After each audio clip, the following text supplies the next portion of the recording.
ओम भूर्भुवः स्वः तत्सवितुर्वरेण्यं भर्गो देवस्य धीमहि धियो यो नः प्रचोदयात् स्वाहा। तो कल भी योग का ही चैप्टर खुला था। योगाभ्यास सुख शांति दीर्घायु ईश्वर प्राप्ति के लिए जरूरी है, इसके बिना कुछ नहीं।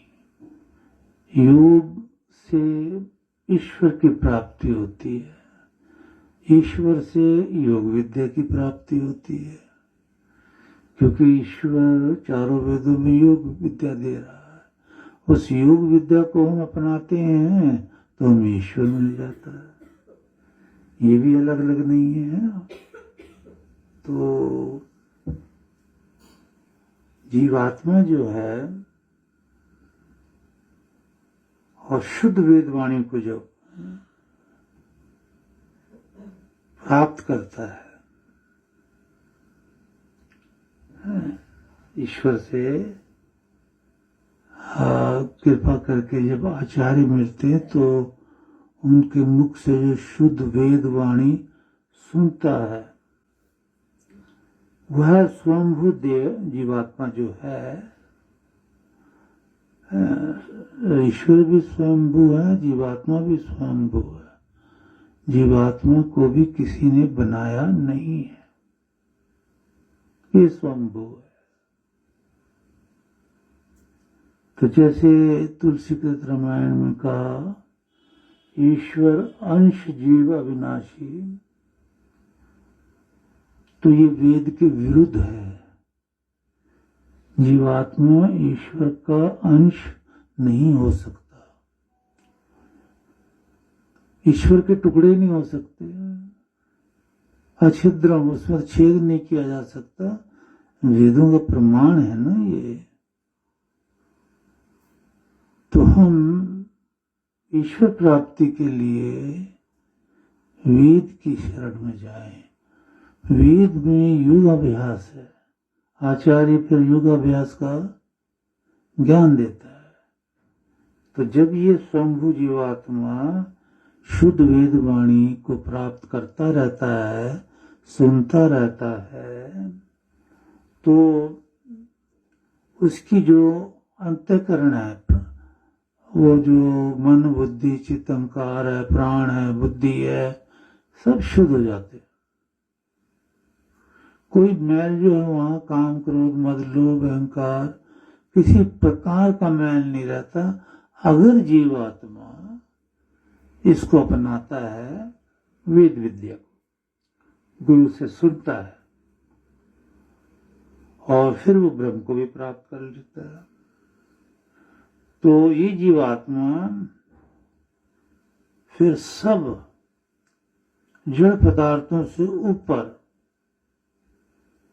ये सारा जो जगत है यही जड़ है,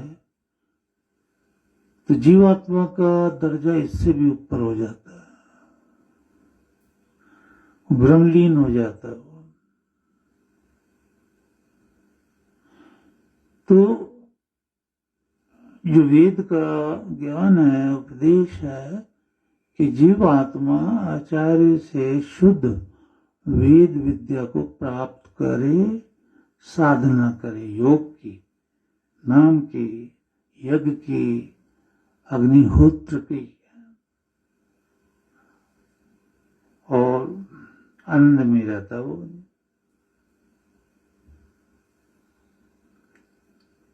तो हम वेद सुने और जीवात्मा, यानी हम सब जीवात्मा हैं, तो जीवात्मा के गुणों को भी जाने कि जीवात्मा में क्या गुण है। एक तो मैंने बताया वो स्वयंभू है, चेतन है, अनादि है, ईश्वर की तरह है। लेकिन भेद ये है कि ईश्वर में अनंत गुण है, इसमें 24-25 गुण है, ज्यादा नहीं है। पर ब्रह्मलीन होकर इसकी शक्ति बढ़ जाती है।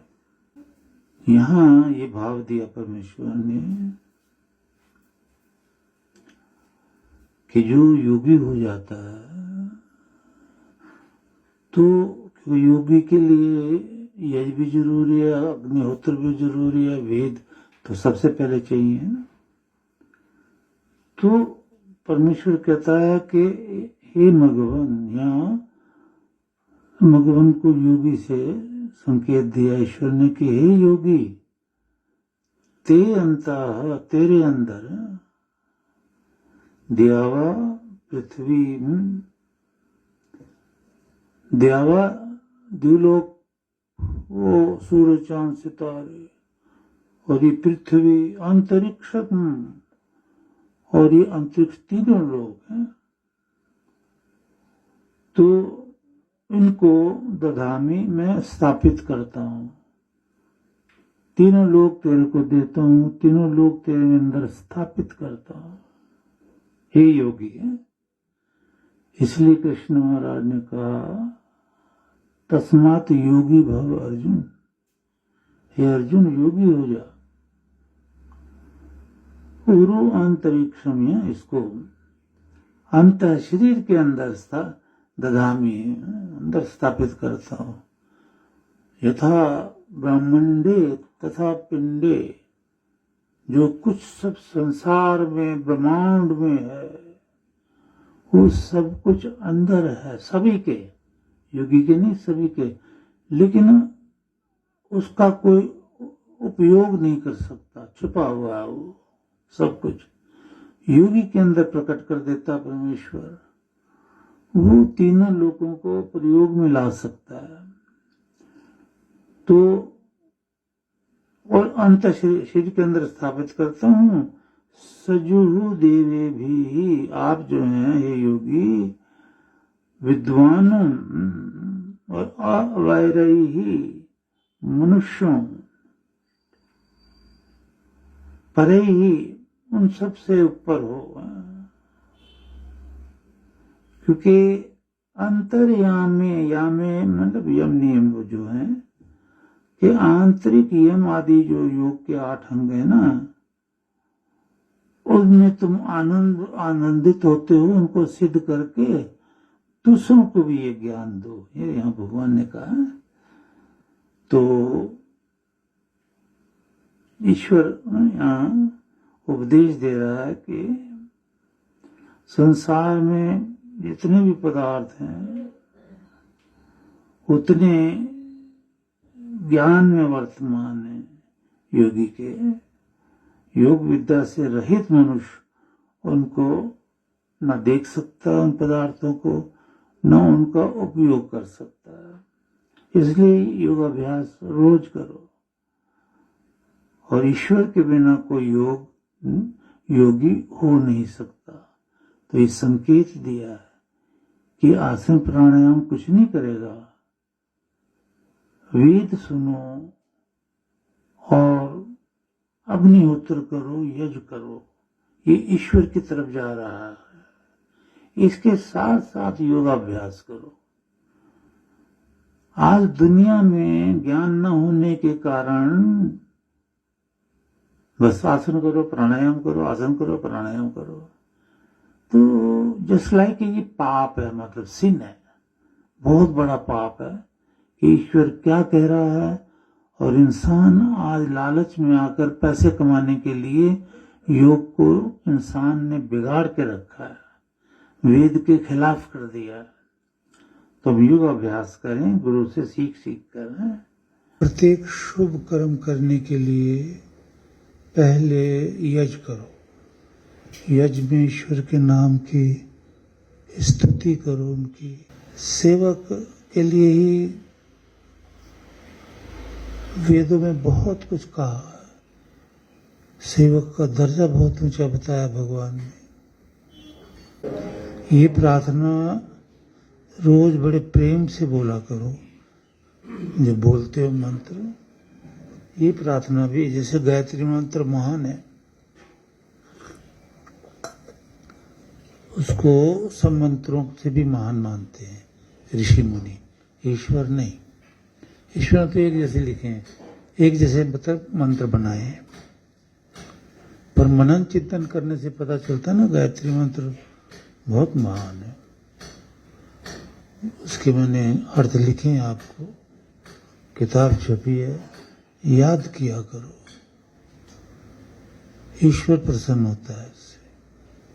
स्वाध्याय ना प्रतव्य, मतलब स्वाध्याय से कभी दूर ना हो, हमेशा वेदों को सुनते रहो गुरु से।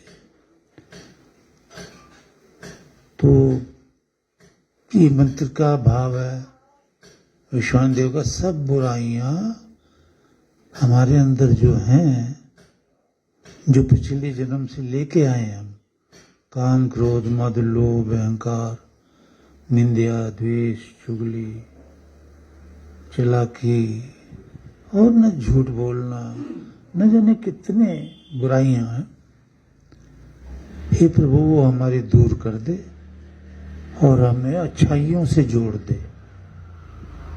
तो ये मंत्र भी बड़े ध्यान से बोला करो। यही मंत्र श्री राम श्री कृष्ण महापुरुष जो जो ऋषि मुनि हुए नित्य प्रातः काल एवं सायंकाल उच्चारण करते थे। इसमें आपने ईश्वर के गुण गाए, जैसे आजकल मंदिरों में उसमें भजन करते हैं, गुण गाते हैं श्री राम के, जैसे के भी, परंतु ये वेद है। वेद सिर्फ जिस ईश्वर ने संसार रचा, हमारे को अन्न इत्यादि दिया, शरीर दिया, वेदों में उसी ईश्वर का गुणगान किया जाता है, किसी अन्य का नहीं किया जाता। याद रखो, वैसे तो मैंने बहुत विद्या आपको दान करी है जिसकी कोई कीमत नहीं है। 3 लोग बेच दो तो वो भी नहीं, परंतु आप भाग्यवान हो, भाग्यशाली हो कि इस युग में भी आप ईश्वर से उत्पन्न वेद मंत्रों को सुनते हो और आहुति डालते हो। ये भीष्म पितामह ने युधिष्ठिर से जंगल में यक्ष ने पूछा था, कह सह पंथः, किस मार्ग पे चलें। आज भी दुनिया यही सवाल करती है, हम किसकी पूजा करें, किस मार्ग पर चलें। हम लोग अब ऋषि मुनियों को तो भूल गए, श्री राम का जीवन भूल गए, श्री कृष्ण का जीवन भूल गए, राजा दशरथ का जीवन भूल गए, राजा महाराजों का जीवन भूल गए कि वो केवल वेद मंत्रों से रोजाना यज्ञ करते थे। ऋषि मुनियों को आमंत्रित करके अपने दरबार में उनकी सेवा करते थे और उनसे वेद सुनते थे। ये तो हम भूल गए और अब अपनी मन मर्जी के रास्ते बनाए हुए। युधिष्ठिर से सवाल किया ना, कहा सह पंथा, कौन सा पंथ है, कौन से मार्ग पर चलने पूजा के लिए। तो हमें अपने जो ऋषि मुनि हैं, महापुरुष हैं, उनके जो उपदेश हैं उन पे चलना है। युधिष्ठिर वेदों के ज्ञाता थे, नित्य यज्ञ करते थे, उसके दरबार में भी ऋषि मुनि रहते थे। उन्होंने उसी बेस पर, अपने ज्ञान के बेस पर जवाब दिया, महाजनः येन गतः सपंथः। महाजना, महापुरुष योगी ऋषि मुनि जिस रास्ते पे चलते आए वही हमारा मार्ग है। हम भी ऋषि मुनियों के मार्ग पे चले।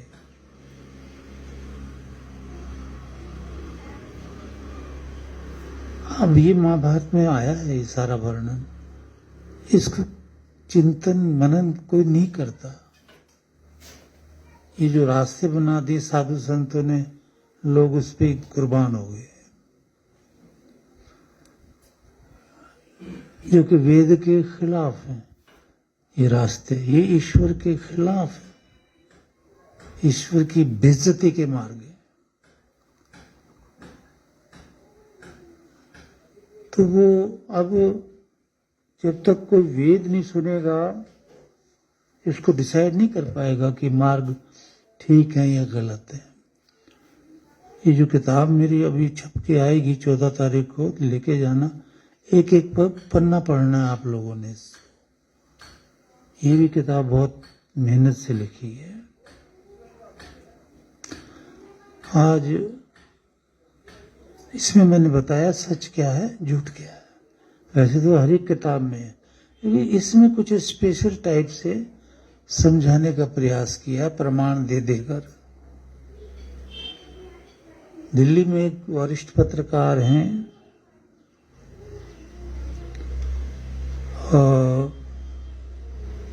उनका नाम ही भूल गया मैं, प्रदीप सरदाना। प्रदीप सरदाना जी वरिष्ठ पत्रकार हैं, उनकी एक मैगजीन है, ऑनलाइन कोई भी पढ़े चाहे उनको। आज उन्होंने मेरे प्रति जो लिखा है, मैं बड़ा ही हैरान हुआ और आप सबको भेज दिया है पढ़ने के लिए। कमाल का ही लिखा उन्होंने। हमें भी नहीं पता था कि हमने क्या किया है क्या नहीं किया है। देखो उन्होंने मेरी वहाँ ये पुस्तक पढ़ी, गीता भाष्य 4 पार्ट में जो लिखा हमने, ईश्वर ने लिखा है, हमने तो क्या लिखा। और एक वेदों से झरता सनातन सत्य। बस ये 2 ही किताबें एक हफ्ते पहले विनय बेटा दे के आया था उनको अंदर क्या सूझा और लिख मारा उसने। क्योंकि काफी बड़े पत्रकार हैं वो दिल्ली के। पहले मेरा हर लेख इनकी पत्रिका में जाता था, बाद में मेरे पास समय नहीं लगा, मैं नहीं लिख पाया, बंद कर दिया था मैंने वो पढ़ना। तो इस पुस्तक में ये समझाया है, तो अभी थोड़े से में आप समझो। समझने के लिए यही आए हम कि सच क्या है और झूठ क्या है। अब समझने की जब बात आती है तो किससे समझने आए। जब तक कोई ज्ञान नहीं देगा तो ज्ञान तो नहीं होगा। इसलिए ब्रह्मा ने गुरु शिष्य परंपरा चलाई वेदों में कि गुरु होना चाहिए ज्ञान देने के लिए, नहीं तो जिंदगी खराब होगी। और वो गुरु वेद का ज्ञाता हो, तपस्वी हो, और कोई ना हो। ये भी वेद ने कहा, भगवान ने कहा। तो ये ज्ञान देने के लिए अब देखो ऋषि मुनि ज्ञान देंगे और क्या। ऋषि मुनि को किसने ज्ञान दिया? ईश्वर ने दिया। जब सृष्टि बनती है नई, हर एक सृष्टि में सबसे पहले ईश्वर अपने अंदर से सामर्थ्य से 4 वेद का ज्ञान निकाल कर 4 ऋषियों को देता है। ना लिख के देता, ना बोल के देता, अपनी शक्ति से उनके दिल में प्रकट कर देता है। उनसे ब्रह्मा लेता है, ब्रह्मा से दुनिया आज तक लेती आ रही है। ब्रह्मा के शिष्यों से मतलब गुरु शिष्य परंपरा बन गई ना, कि एक ऋषि ने अपने शिष्यों को दिया, उनका स्वर्गवास हो गया, उन शिष्यों ने अग्रों को शिष्य बनाया, उनको दिया। तो ये ऋषि कुल है, ब्रह्मा का कुल है कि दीक्षा देते हैं ब्रह्मा, अपना बेटा बेटी बनाते हैं। तो सत्य क्या है, कहां से पता चल रहा है? वेदों से। वेदों में किसने दिया? ईश्वर ने। ईश्वर ने किसको दिया? ऋषियों को। तो एक ज्ञान दाता होता है, एक ज्ञान लेने वाला होता है। ज्ञान अपने आप नहीं आता। आप यहां बैठे हो, दुनिया यहां रह रही है, इनको अपने आप जहाज चलाना नहीं आएगा। इनको अपने आप बिजली का काम नहीं आएगा, सीखना पड़ेगा। ऐसे परमेश्वर के बारे में परमेश्वर से पहले सीखना होता है ऋषियों को, और ऋषि फिर आगे ज्ञान देते हैं शिष्य शिष्यों को। वो उनको अपना बेटा बेटी बना के विद्या दान करते चलते हैं। जैसे अब विद्या दान हो रही वेद की है। तो इस पुस्तक में भी हमने ये कोशिश की समझाने की कि ईश्वर से ये ज्ञान हुआ कि ईश्वर सत्य है। वेदों में ईश्वर ने तो सारा ज्ञान दिया है ना। ईश्वर से पहले एक भी पैदा नहीं हुआ था। मनुष्य, नर नारी या पेड़ पौधे या चांद सितारा कुछ नहीं था। प्रलय में सिर्फ ईश्वर होता है, निराकार। वही वेद का ज्ञान देता है ऋषियों को, और फिर आगे ज्ञान जाता है। तो ये गुरु शिष्य परंपरा आज टूट गई है।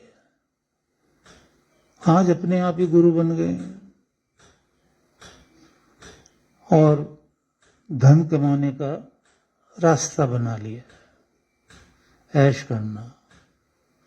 पर भगवान तो बख्शता नहीं ना, बहुत सजा देता है, बहुत जबरदस्त। आपने वेद सुने हैं, वेदों में ईश्वर कह रहा ना कि मेरी धरती पे रहता, मेरा खाता है, मेरा पीता है, मैंने जीवात्मा तुझे ये इंद्रियां दी, इंद्रियों का सुख भी लेता है, खाना पीना, और मेरे को पूजता नहीं है, औरों की पूजा कर रहा है। ये वेद मंत्र सुना है ना, 10वें मंडल ऋग्वेद में। तो भगवान कहता मैं तेरा नाश कर दूंगा, तेरे परिवार का भी नाश कर दूंगा। तो ये भी ईश्वर के पक्के वचन है ऋग्वेद मंत्र में। तो इस मंत्र में 10:125 थी। इस मंत्र में भगवान ने समझाया है कि मेरा खाता है, मेरी धरती पे रहता है, सबको समझा के बोला। और मैं मां अमनवत, मुझे ही नहीं मानता। मां माती, मेरा भोजन करता है। श्रृणोति च, मेरे कानों से सुनता है। पश्यति, या मेरी आंखों से देखता है, और मुझे ही नहीं मानता, वेदों को नहीं मानता। सत्यम वदामि, मैं सत्य कहता हूं, ईश्वर कह रहा है, मैं तेरा नाश कर दूंगा।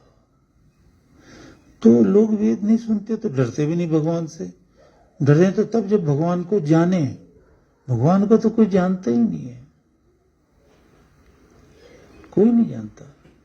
आप थोड़ा थोड़ा जानने लगे, फिर भी बहुत कमी है।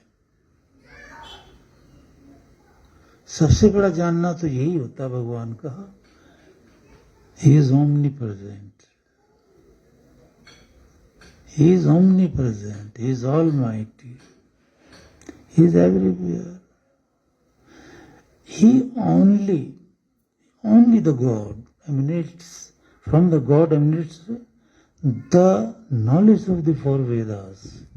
4 वेदों की वाणी ईश्वर से निकलती है, ये नहीं कोई जानता।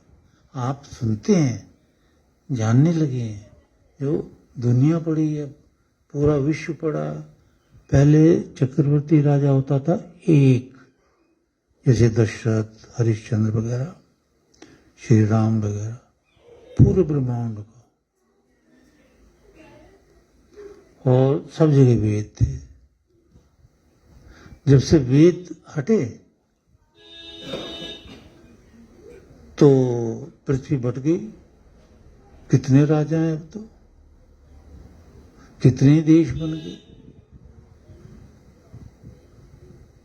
आज भी भगवान का वाक्य कि जो वेदों का ज्ञान क्षत्रिय अगर चाहता है, ब्राह्मण तो अलग है, वो तो विद्वान है। अगर कोई चारों वेदों का ज्ञाता वो ब्राह्मण, तो उसकी बात अलग है, उसको राजपाट नहीं चाहिए, है ना।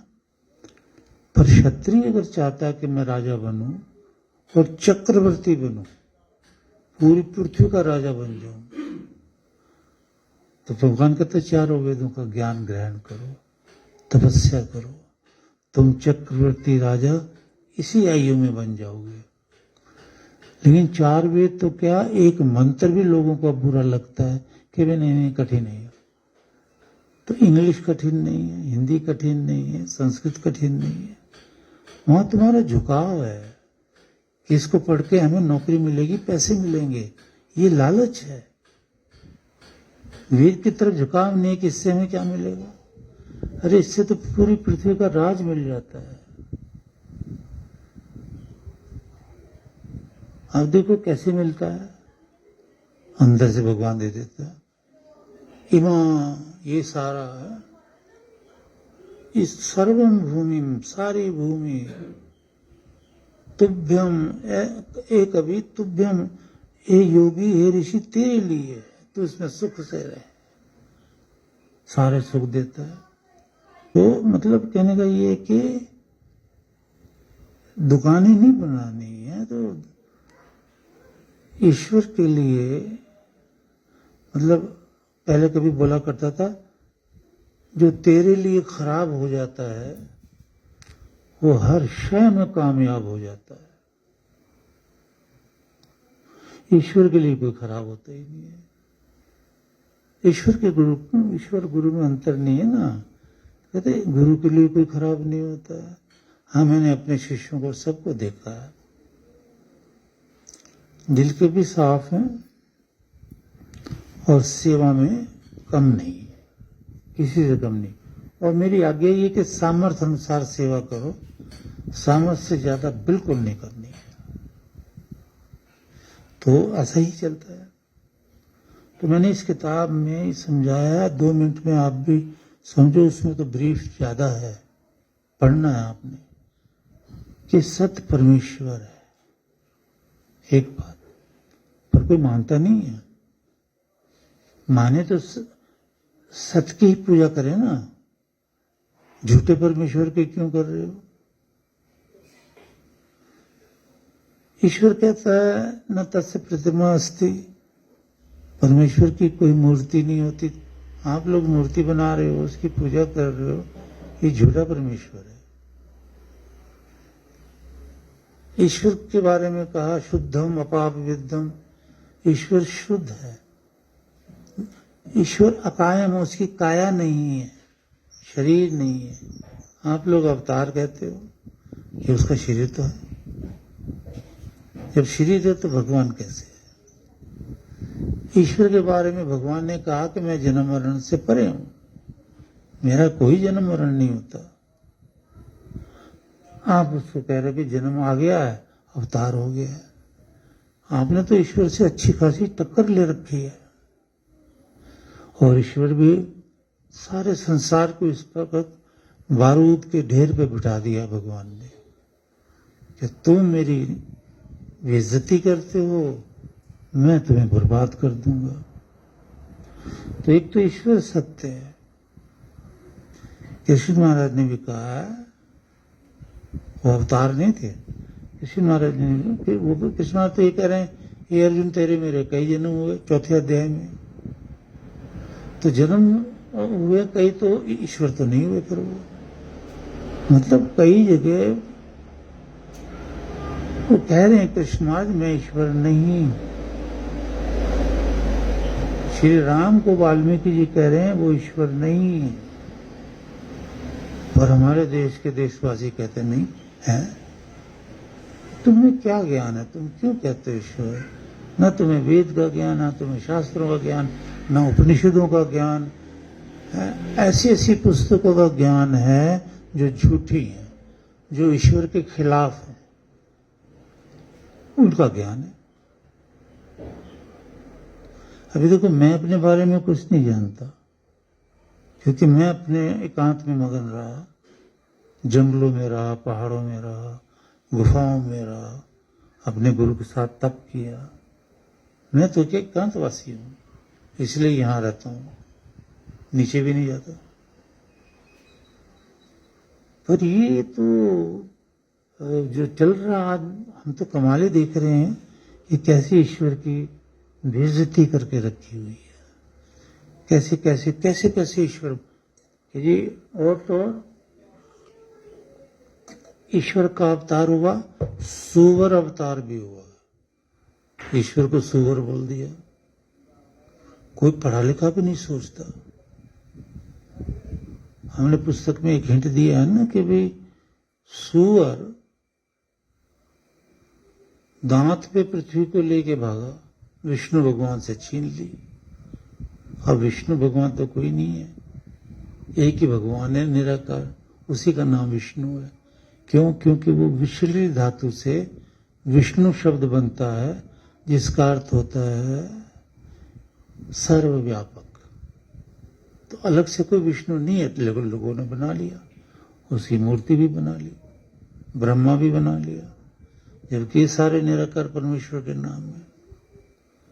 तो भगवान से भी सूर्य की मजाल हो गई है, देखो कि पृथ्वी को छीन लिया।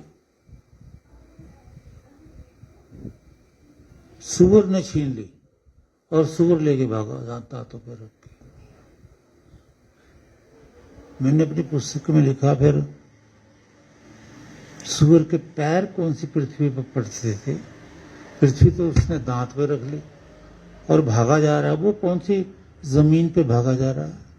कुछ अकल है, कुछ समझ है? और सूअर कैसे छीन सकता है? ईश्वर से न तत्समय न च अधिकः दृश्यते। हे ईश्वर, ना तो तेरे समान कोई है और न तेरे से अधिक। तो सूअर ईश्वर से अधिक कैसे हो गया? तो ऐसी ऐसी पुराणों की कथा में फंसकर हमने अपना जीवन बर्बाद कर लिया। सत्य को नहीं समझ पा रहे। तो सत्य ईश्वर है, ईश्वर से निकले वेद हैं। क्योंकि वेद ने भी कहा और कृष्ण महाराज भी कह रहे हैं, सत्य किसको बोलते हो? न अभावो विद्यते सतः। जिसका अभाव नहीं होता वो सत्य है। क्लियर? अब देखो ये कटोरी है, इसका तो भाव है, अभाव नहीं है। मतलब ये एग्जिस्टेंस है इसका, ये नहीं।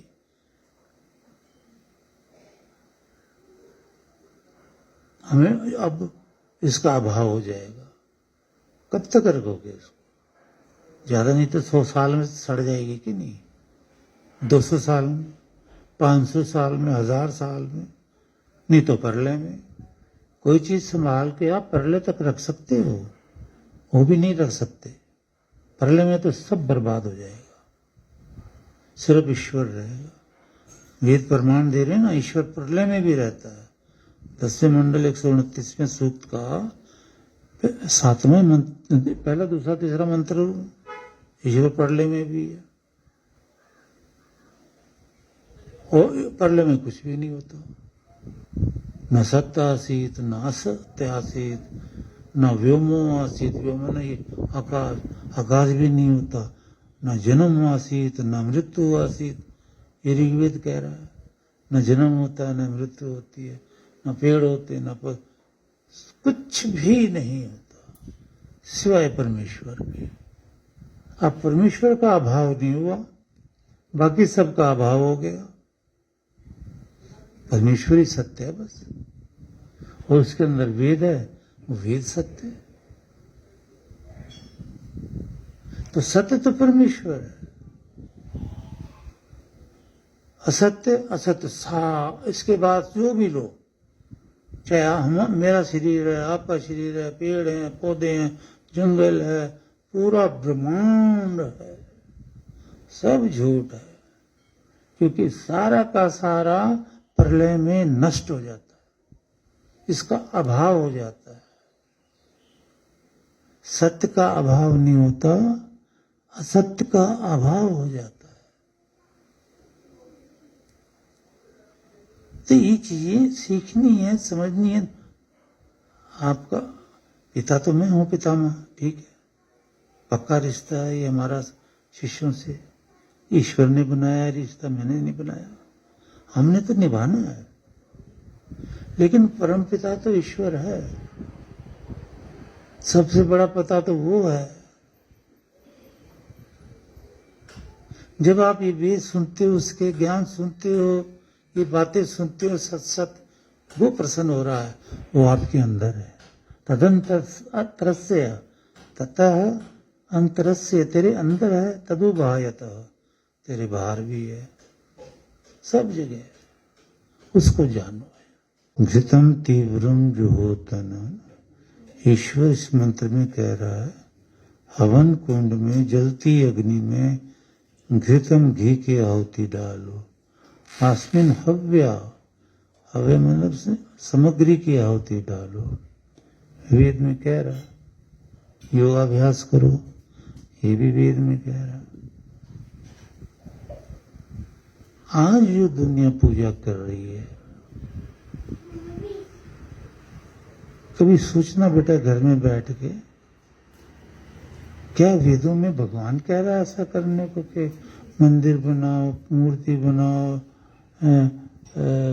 उसका उपवास रखो, उसका उपवास रखो, गंगा स्नान करो, वो क्या कहते हैं जो मर जाते हैं तो श्राद्ध करो, पता नहीं क्या क्या, भूत प्रेत की पूजा करो, मांगलिक हो गया लड़का, इसके लिए मांगलिक लकड़ी ढूंढो, क्या बकवास है, अज्ञानियों की बात है ये।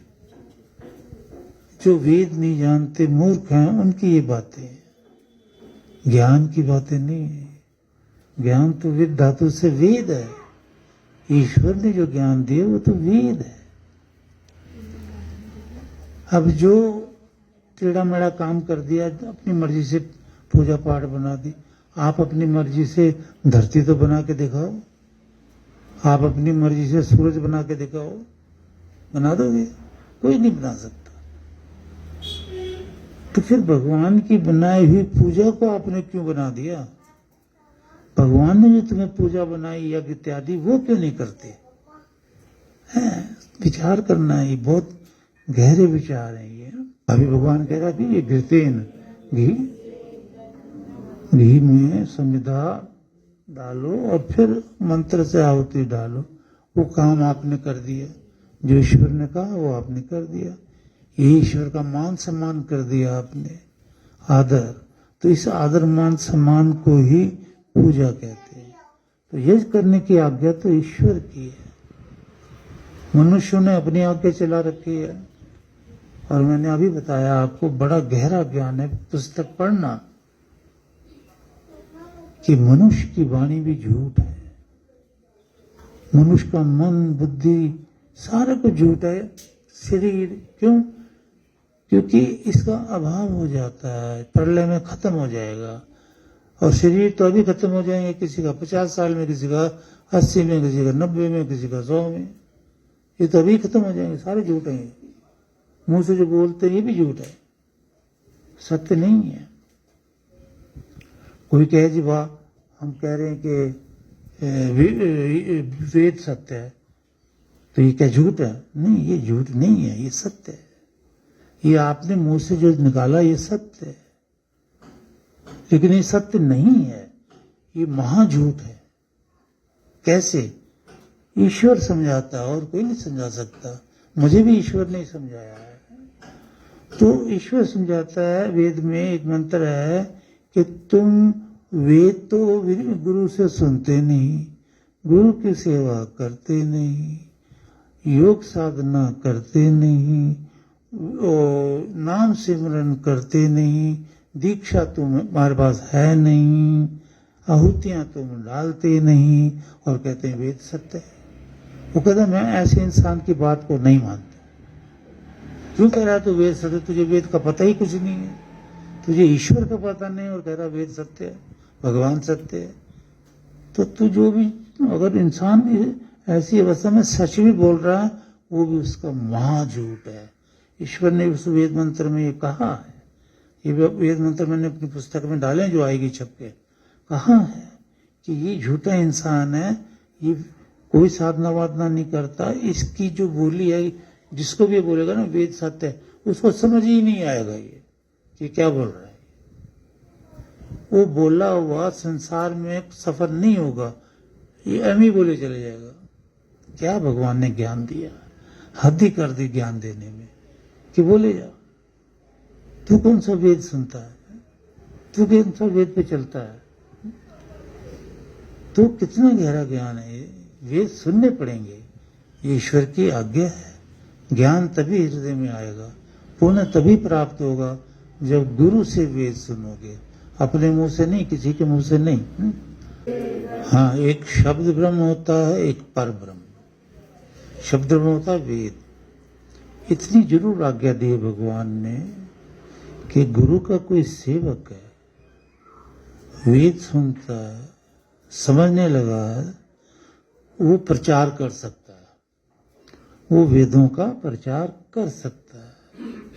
पर ज्ञान तभी उपजेगा जब कोई योगी से वेद सुनेगा, साधना करेगा। तो ये बातें सारी वेदों में है, समझ नहीं है, या फिर हमारा जीवन बर्बाद हो जाता है। और क्या, दो ही तो मार्ग बताए ना भगवान ने, पितृयान और देवयान। पितृयान ये है कि संतान होए, वो बड़ी होए, जवान होए, सेटल होए, शादी करे, उसके संतानें हों, बुढ़ा होए, शरीर छोड़ के चला जाए। उसकी संतान जवान हो, वो शादी करें, उनके बच्चे हों, ये बुढ़ा हो, शरीर छोड़ के चला जा। तो जन्म मृत्यु जरा व्याधि दुख दोषान दर्शनम, ये जन्म मृत्यु इतने कष्ट, बुढ़ापे के भी कष्ट। तेरे को यही पसंद आया है पितरयान मार के मैं जन्म लूंगा, संतानें करूंगा, चाहे गधे के शरीर में जाना है, क्योंकि भक्ति के बिना तो चाहे घोड़े के शरीर में, चाहे चूहे के शरीर में, चाहे अजगर के शरीर में, चाहे किसी के भी शरीर में संतानें करूंगा, मर जाऊंगा, मेरी संतानों के संतानें होंगी, वो मर जाएंगी। ये ऋग्वेद में समझाया भगवान ने, और मैंने कई बार इस मंत्र का उपदेश दिया आपको, बहुत उपदेश किए हैं, आपको याद रखने चाहिए। तो देवयान मार्ग में जो भी आता है वो तर जाता है। देवयान मार्ग है ही वेद का। ये बार बार योग विद्या ही सामने आ रही है। इधर उधर का भी पेज लेता हूँ फिर भी। तो चलो, आजकल जैसे विदेशों में भी योग हो रहा है, यहाँ भी ये स्थान भगवान ने ऐसा लगता कुछ ऐसा खोला है यहाँ वेद मंदिर, कि यहाँ ईश्वर की ऐसी लीला है कि सत्य का उपदेश किया जाता है।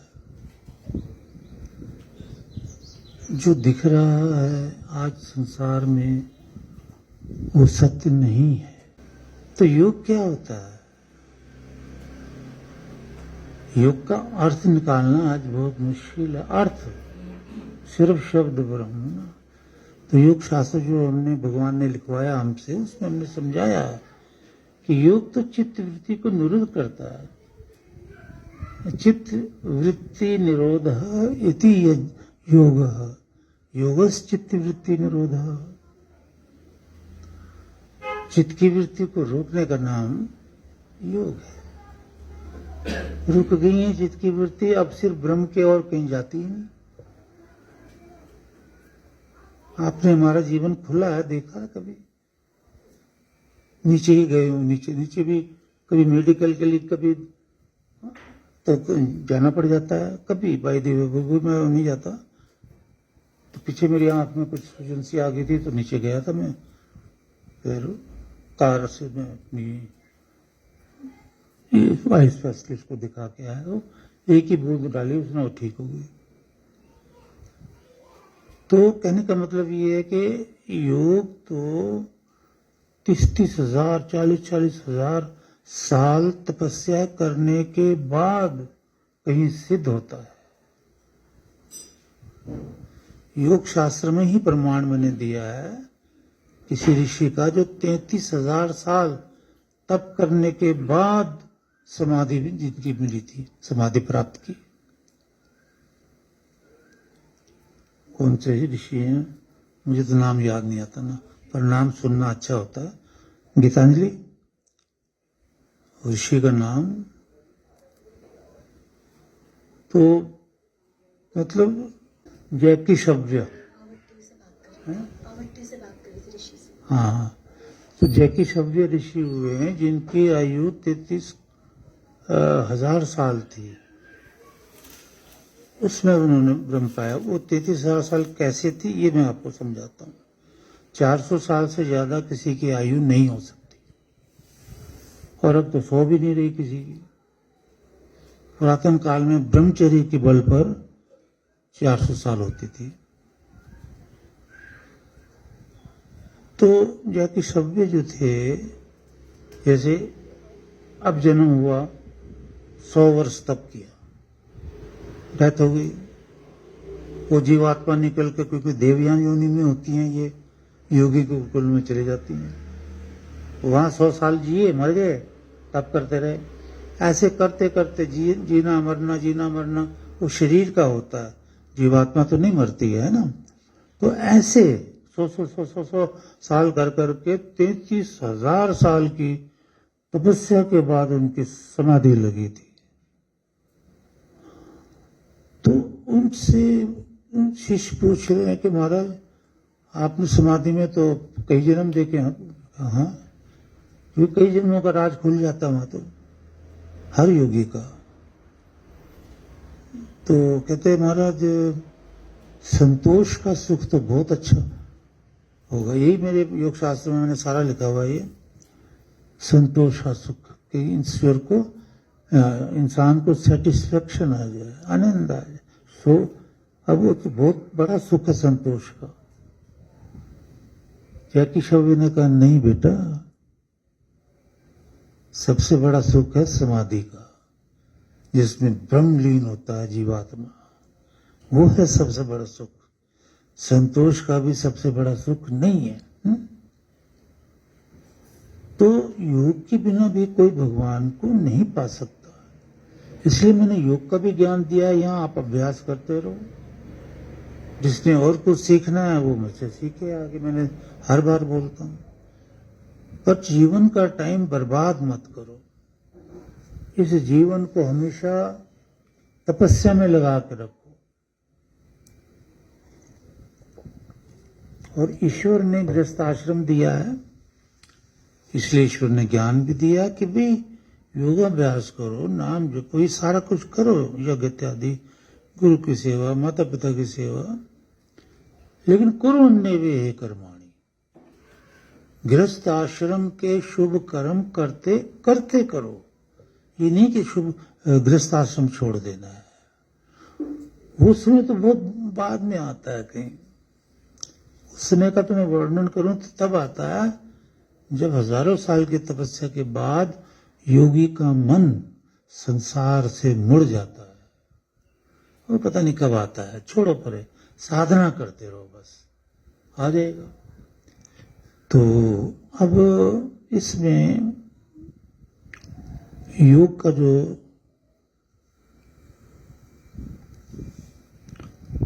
ज्ञान दिया भगवान ने, उपयाम गृही तो असी भगवान सोमम पाई। सोम का अर्थ है समाधि के आनंद, मतलब समाधि में ब्रह्म का जो आनंद आ रहा है ना, उस आनंद का नाम सोम है, आनंद। तो भगवान कहता है, भगवान माना जीवात्मा, हे जीवात्मा सोमम पाही, सोम की पाही में ना रक्षा कर। अब सोम की पाही, सोम की रक्षा कर का मतलब क्या हुआ कि जो सोम है, यानी समाधि लग गई है किसी योगी की और वो ब्रह्म की अनुभूति कर रहा है, अपने अंदर अनुभव कर रहा है भगवान का, ईश्वर को, ऐसे समाधि लग गई है। अब वो दुनिया को तो भूल गया, अब ब्रह्म के आनंद में। इसको बोलते हैं सोम का आनंद। सोम ईश्वर का नाम भी है। आप रोज बोलते हो सोमाय स्वाहा, आनंद स्वरूप ईश्वर के लिए स्वाहा। तो सोम की रक्षा कर, अर्थात उपयाम गृह्याम, यम नियम आसन प्राणायाम प्रत्याहार धारणा ध्यान समाधि। श्लोक में भगवान ने इसको दिया है याम। उप मना नजदीक, यानी तू याम के नजदीक जा, यानी तू यम नियम आसन प्राणायाम प्रत्याहार धारणा ध्यान समाधि, ये 8 अंग हैं योग के, इसकी साधना कर। उपयाम भीत असी मघवन सोमम पाई, फिर तेरी कभी समाधि लगेगी। तो जैसे आज संसार में किसी की समाधि लगी, आप जानते ही हैं, तो इस वक्त सोम की रक्षा होगी कि दुनिया में कोई भी ऐसा कहने वाला नहीं मिल सकता कि भाई किसी ने ईश्वर को अनुभव नहीं किया, नहीं जाना है। समाधि पुरुष है, समाधि पुरुष देखने वाले, जानने वाले, अनुभव करने वाले वो तो हैं। वो तो ब्रह्म के आनंद में डूबे रहते हैं। समाधि में तो 24 घंटे डूबे रहते थे। तो हर एक को कहा भगवान ने, तुम साधना करते रहो, करते रहो, करते रहो, करते रहो, कभी तुम्हारी समाधि लग जाएगी, मुक्त हो जाओगे। जरा, कृष्ण महाराज कहें जरा, जरा मैंने बुढ़ापा, बुढ़ापे का रोग, आदि भौतिक रोग, इससे भी मुक्त हो जाएगा अर्जुन। ये जन्म मरण के चक्कर से निकल, ये प्रकृति का चक्कर है, ब्रह्म का चक्कर में जा, यानी ब्रह्मलीन हो जा। तो तुझे कोई कहेगा हाँ भी ये योगी है जिसने इस भूमि पर ब्रह्म की अनुभूति की है समाधि में, ये है जो योगी। कोई ये नहीं कह सकता कि पृथ्वी पे तो कोई योगी ही नहीं रहा जिसने सोम की रक्षा की है। तो ये मंत्र ये ज्ञान दे रहा है। तो हम योगाभ्यास भी जीवन में अब है तो बहुत मंत्र बड़े अच्छे अच्छे, पर समय की कमी रहती है ना। देखो 3 बज गए। तो यही बड़ा अच्छा है कि हम इससे ये शिक्षा लें इस मंत्र से कि हमें गुरु जी ने जो योगाभ्यास सिखाया है वो हम करेंगे, कर रहे हैं, और सीखेंगे और करेंगे। थोड़ा ही योगाभ्यास बहुत, और अग्निहोत्र भी महान पूजा ईश्वर की जो आप रोज करते हो, आप महापुरुषों में आ जाते हो ना।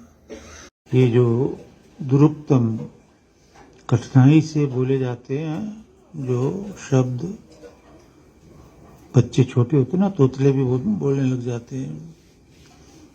तो जो मेखला इस तरह से मंत्रों से धारण कर लेते हैं ना, तो मेखला की वजह से उनका बोल शुद्ध निकलने लगता है। और बड़े होने पर भी कोई भी भाषा बोल सिखाओगे उन्हें, इंग्लिश, हिंदी, संस्कृत, मलयालम, जो मर्जी, वो शुद्ध बोलेंगे। मतलब मेखला शब्दों को जैसे चाय पानी में डाल के छानते हैं ना, ये छान छान के निकालती है अंदर से शब्दों को एकदम शुद्ध। एक तो ये लाभ है इसका बहुत बड़ा, क्योंकि बोलना तो बहुत जरूरी है। एक दूसरे को हम बोल के समझाते हैं तो एक तो मीठा निकले, एक अच्छी आवाज निकले, एक साफ। तो मेखला इसमें काम करती है कि बचपन में हमें बच्चों को मेखला पहनानी चाहिए। और परिवाद माना, जो बाधाएं होती हैं बोलने में, तोतलापन वगैरह, उनको भी दूर करती है। पवित्रम पुनति, मतलब छान छान के निकालती शब्दों को। एम मेखला, ये जो तगड़ी है मेखला है, स्वसा सुभगा देवी है ना, देवी के तुल्य है।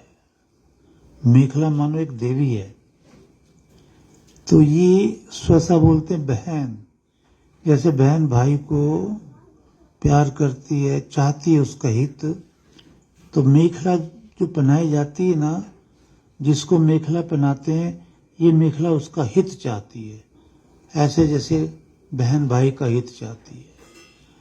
तो और प्राण अपान जो प्राणायाम आदि की क्रियाएं हैं जब सीखते हैं बच्चे, तो मेखला जो पहना हुआ बच्चा होगा वो प्राणायाम जो है वो भी बहुत अच्छी तरह से करेगा। बहुत लाभ है ये। और ये लाभ है कि भी आप ये ऋग्वेद का वचन है ना, ऋग्वेद की आहुति भी डाली है, आहुतियों का भी लाभ है। मतलब यज्ञ के आहुति तो अभी डालने का कोई बच्चों का पुण्य नहीं मिलता जब तक 6 साल के ना हो जाए।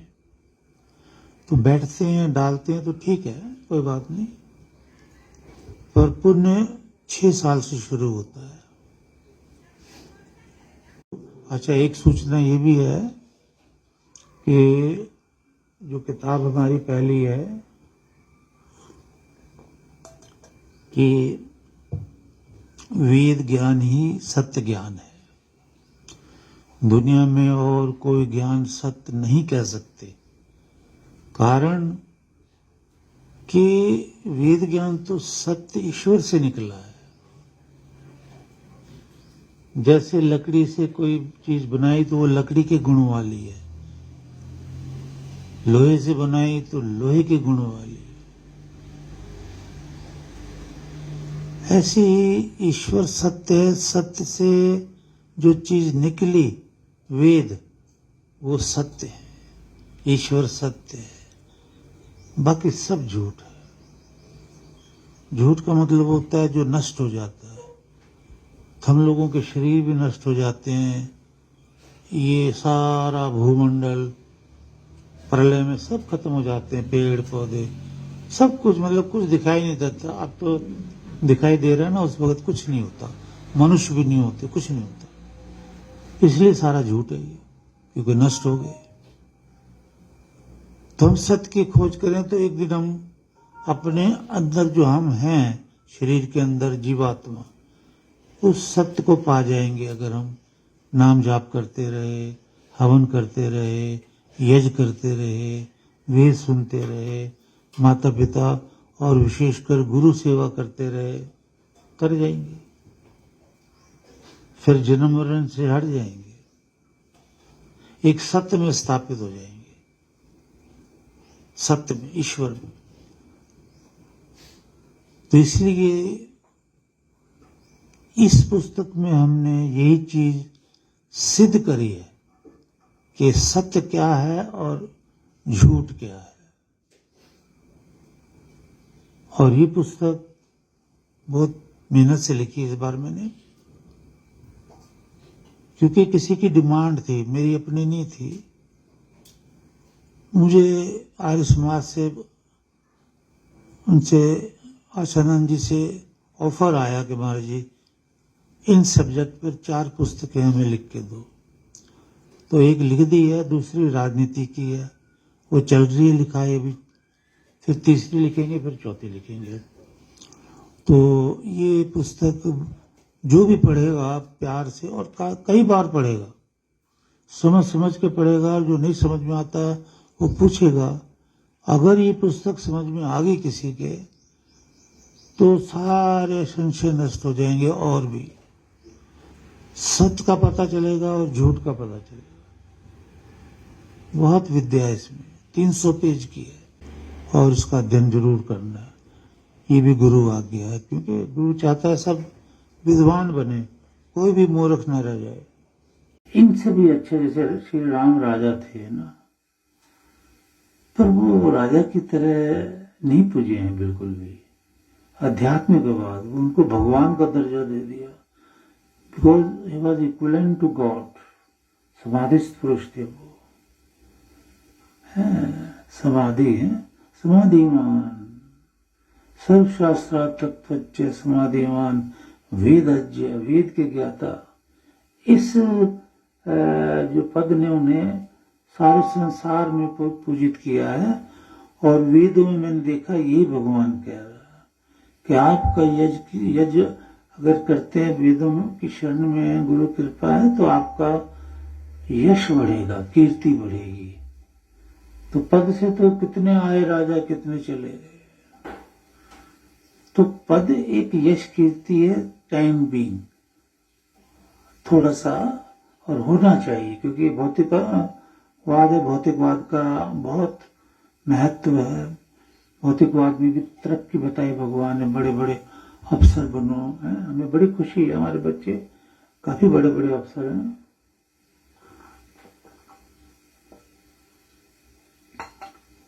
तो लेकिन आध्यात्मिकवाद की जो बात ही और है, वो तो तीनों लोकों में पूजा जाता, तीनों लोकों में। और एक दिन वो मोक्ष को प्राप्त होके ईश्वर को प्राप्त होता। बड़ी विचित्र मतलब पृथ्वी रची है भगवान ने सबको सुख देने के लिए, तो हम सुखी रहें। और सुख का सागर परमेश्वर है, और उसकी भक्ति गुरु से प्राप्त होती है। तो गुरु कृपा भी बहुत जरूरी। तो हमने तेरा बेटी आज नामकरण संस्कार मनाया है। नाम आमनमयी है नाम।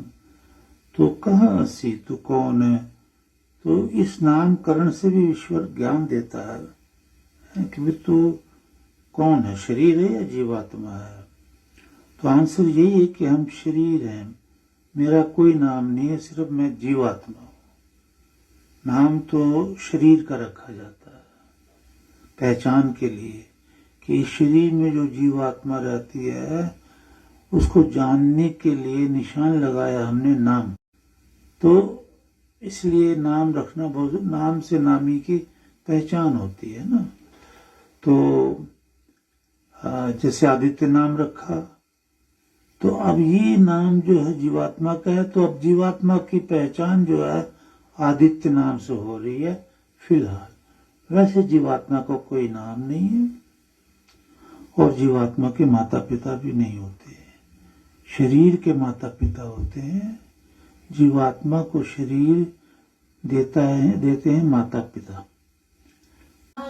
ये 3 बार पूर्णाहुति डलती है। ये इसका भाव होता है तीनों लोकों में शांति रहे, देवलोक, अंतरिक्ष लोक और ये पृथ्वी लोक, ये तीनों लोकों में शांति। ये 3 का अक्षर कितना शुभ है, लेकिन वेद के खिलाफ आवाज उठा दी, 3 का अक्षर ठीक नहीं होता। कितनी गंदी बात है ये, वेद के खिलाफ चले